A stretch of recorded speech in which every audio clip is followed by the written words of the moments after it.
لکه څنګه چې زمونږ سلفو د دې ملک دفاع کړی له دې خاورې دفاع کړی مونږ باندې فرض ده چې د دې خاورې دفاع وکړو. تاسې هره ورځ وینئ چې زموږ په سرحداتو څه حال دی. یو هغه دښمن دی چې مستقیما په موږ تیری کوي، بمباردونه کوي. یو هغه دښمن دی چې په پټه کې خپل جاسوسان او خپل نمایندګان دلته رالیږي او زموږ د نظام تضعیفوي او خرابوي. نو د دې وطن دفاع په موږ تاسو باندې فرض ده.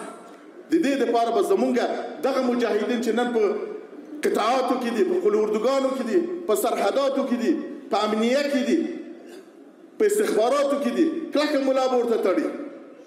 دوی هغه کسان دي چې په اول خط کې ولاړ دي، موږ د دوی شاته ولاړ یو. دوی به په عصري ټکنالوژي او عصري تخنیک باندې به ځان سنبالوي. ځکه نن د دې ورځ نه ده چې په کلشنکوف کار وشي، نن په M4 باندې کار نه کیږي. نن به ته تیارې لرې، په فوق سرعت تیارې به لرې، نن به ته ډرون لرې، ته به هغه سلاح لرې چې دنیاوال له تا نه وډار شي. که نه تاسې وینئ زمونږ په ګاونډ کې ملکونه دي چې په خپلو سلاحو باندې مغروره دي، وایي چې امارت خو نو زمونږ په مخ کې هېڅ هم نه دی، موږ خو داسې سلاحوې لرو. خو بیا هغو ته موږ دا خبرې کوو چې که تا په میزایل باندې احمد محمود نوم ایښی ده، نو موږ سره هغه احمد محمود دلته موجود دي. تا په میزایل باندې غزنوي نوم ایښی، بابر دې نوم پېښی، ابدالي دې نوم پېښی. زما ملک له ابدالیانو ډک دی، زما ملک له محمودانو غټ ډک دی، زما ملک له بابریانو ډک دی. هر یو یې بم اټم دی.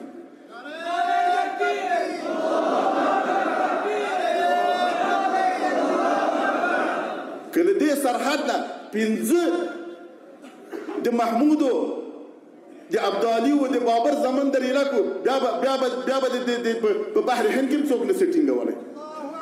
محترمو ورونو، زما مطلب د دې نه دی چې دا ملک له موږ نه نن د سرحداتو دفاع غواړي.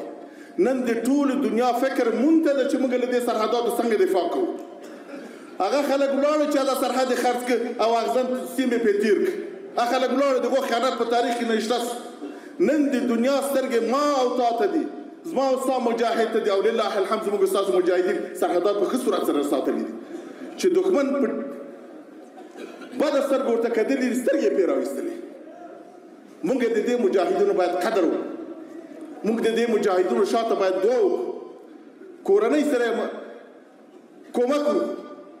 هغه ملکونه چې نن زموږ په سرحداتو تعرض کوي، زموږ په خلکو تعرض کوي، بې ګناه خلک وژني، د هغه خلکو چې په همدغه 50 ملکونو کې له ناټو سره یو ځای او په دې افتخار کوو چې موږ د ناټو غړي او له ناټو سره په کومک یو او د دوی په اصلاح د تروریزم په جنګ کې موږ دوی سره دا په 12 بجو د شپې چې وتښتېدل شکست وکړو، همدا خلک نن بیا څنګه بریتونه تاوي چې موږ به دا وکړو، نن به ها وکړو.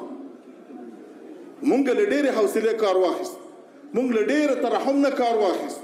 دا زموږ د امیرالمؤمنین حفظه الله تعالی پالیسي ده چې موږ ډېر په ترحم، په شفقت او د صلح له لارې غواړو له خپلو ګاونډیو او له خپلو منطقې له ملکونو سره مخ ته ولاړ شو. خو که څوک بیا په دې طریقه نه ځي، بیا زموږ بله لاره هم شته. او موږ دوی ته بیا دا نصیحت کوو چې دوی د هغه تور زوړ تاریخ نه تکراروي چې هغه دوی تکرار کړ او پرې باندې ټوټې ټوټې شول. دا وارې که دغه زوړ تاریخ بیا تکراري، دا وارې به بیا ټوټې ټوټې کېږي، له بینه به ځي.